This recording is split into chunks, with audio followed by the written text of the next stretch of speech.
Hi, I'm Dan Hegstad. Welcome to another episode of my vlog and podcast, Next Steps, Tools for Transforming from Coping to Thriving.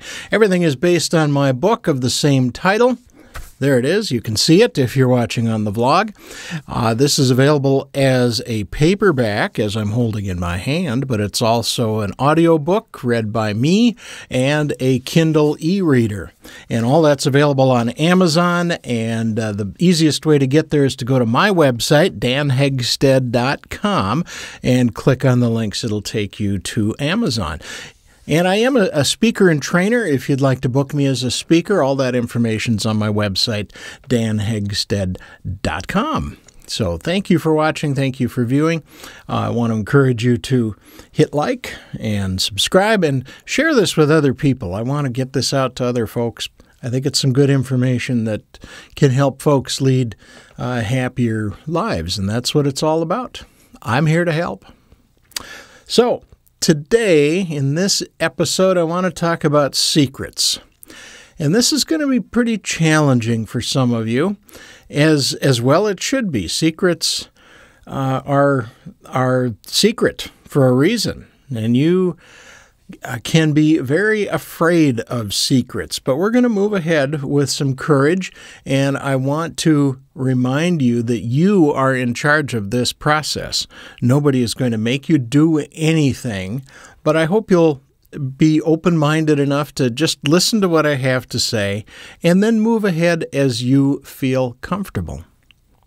I've got a lot of issues with Catholicism, believe me, but one of the things they really do right is that idea of confession, sharing with another human being the exact nature of the things you have done wrong. Now, Catholicism is going to want contrition, and I don't go there. You can if you want. That's okay with me. But there is something very special about sharing your, sins or whatever they are, your shortcomings with God, another human being, with yourself. There's something so freeing about that. Now, I've mentioned, if you've been listening or watching all the episodes of this, the idea of making lists and putting ink on paper, taking a thought from your head, running it through your arm, through a pen, and putting it on real paper, not typing. There is something about that that is so, so powerful.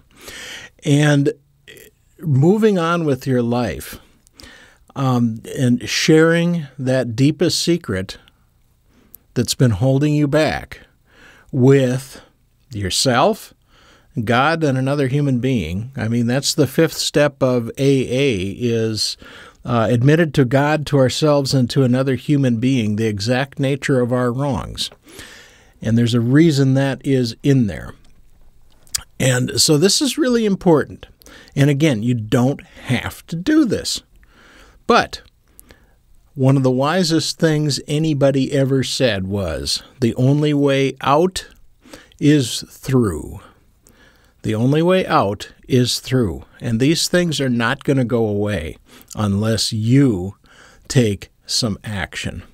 And, I made the promise when we started this, I will not lie to you. I will tell you the truth as I understand it. I may be wrong, but I will not lie and I will not sugarcoat anything. I'm telling you the truth as I have learned and understand it.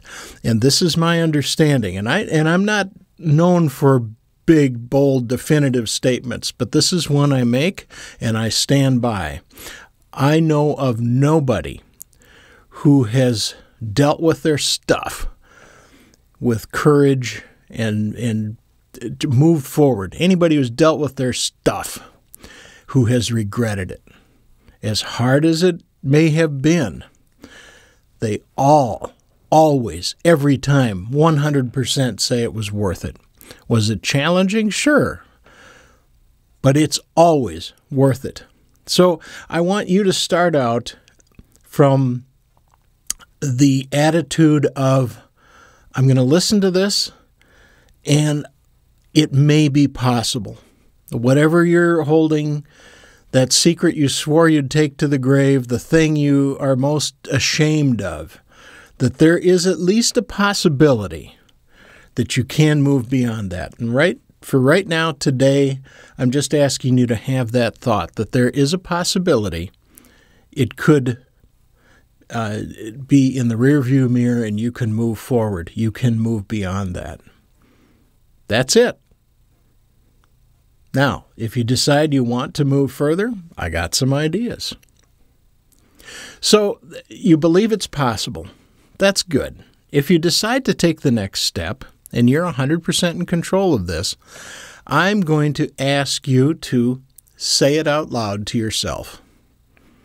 Just say it out loud to yourself. Whatever it is you've done or you think you've done, whatever you feel guilty about, that secret, maybe you swore you'd take it to the grave and you still can if you want to.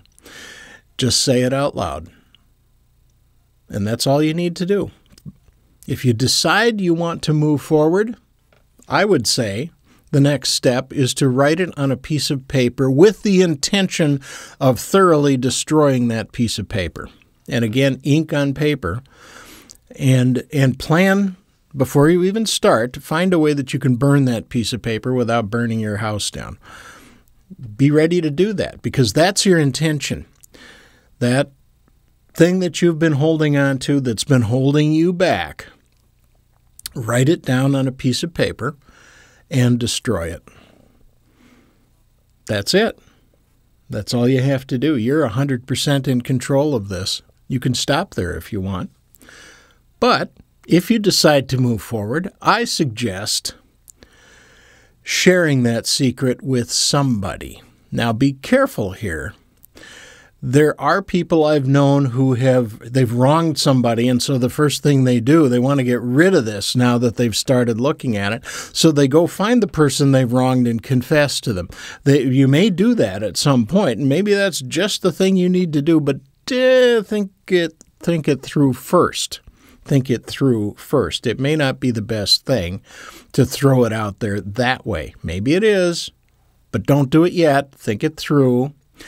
I want to suggest that you find somebody who is licensed, who will not share this with anybody. So that would be a spiritual practitioner, a therapist, a psychologist. These people are sworn to secrecy. I mean, unless if somebody's in harm, I mean, there's very, very few exceptions. But, the confessional, if you will, is sacred, and they cannot share that with anybody. Their job is to listen to you. And those are licensed psychologists and therapists and spiritual practitioners and so forth. Those people have heard it all. I've known a number of them, and there's nothing that shocks them anymore. Nothing. And it's good for you. You share that with another human being. Now, if you're a religious person and believe in God or a higher power or something, sharing your secret with whatever he, it, or they are, or whatever, however you see that and understand the universe, sharing it with intention is a good thing to do. But again, it's all up to you. Now, I've heard there are online sites where you can share your secret. You can confess to something. And I did a little consulting of the great Google, and I found a lot of nonsense, a lot of weird stuff out there. But I think if you find the right site, there is probably a way that you could type in anonymously what your secret is, and that can help you. It's the act of doing it that's important, not exactly where it goes. Now, I heard of a website like this several years ago, and I thought, hey, that's a good idea. And they talked to a Catholic priest who says, well, that can't work because there's no intercession there. And if you believe you need an intercessor, you need to, if you need that, if that's your thing, you should do that. I mean, it's very good and healthy to do that if that's your belief. If not, then then don't. But there are online sites. I think it's worth exploring, but be careful. So again, you're in charge of this process. So you go as far as you want, you do what you think you need to do, and stop, let it settle, maybe move on to the next step when you feel comfortable. But I strongly urge you to move forward with courage. And remember, wise people say the only way out is through. Do you want to get rid of this thing that you've been carrying? And it doesn't mean the world has to know about it. Believe me, that's maybe the worst thing that can happen. You don't need or want that. I don't know. You decide. It's up to you. But, finding a spiritual advisor, a therapist, somebody who's trained to listen and understand, that's a big deal. Mostly, I think you're just putting it out there to the universe. I did this thing or things, and I feel bad about it, but I'm human. And I'm not going to make it go away, but I'm going to come to terms with it as best I can. And a good therapist or spiritual advisor will help you through that, believe me.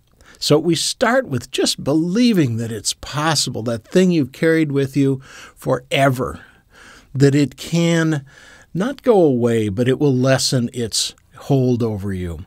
Just acknowledging it to yourself, to God, and to another human being is a massive change. And you do so with courage, because look how far you've come. You're moving from coping to thriving, and this is what you do. This is how you do it. You take that thing that you swore you'd take to the grave, or that you thought you could never deal with, you could never face, you could never handle, and you find out you don't have to take it to the grave. You don't have to be afraid of it anymore. And as far as I know, everybody who's ever done this has said that it's worth it. Challenging, yes, but worth it, absolutely. You can do this. But remember, you're in charge. Start low, start slow, and take it as far as you feel comfortable today. You can be forgiven. You can be forgiven by God, or however your higher power. You can forgive yourself, which is just as important. You can move from coping to thriving. You're human, but you're a superhuman. You've come to the top of the pyramid, and you're doing it. You're moving from coping to thriving. I'm excited for you. Thanks for watching. Thanks for listening. This is Dan Hegstead. The vlog and podcast is Next Steps, Tools for Transforming from Coping to Thriving.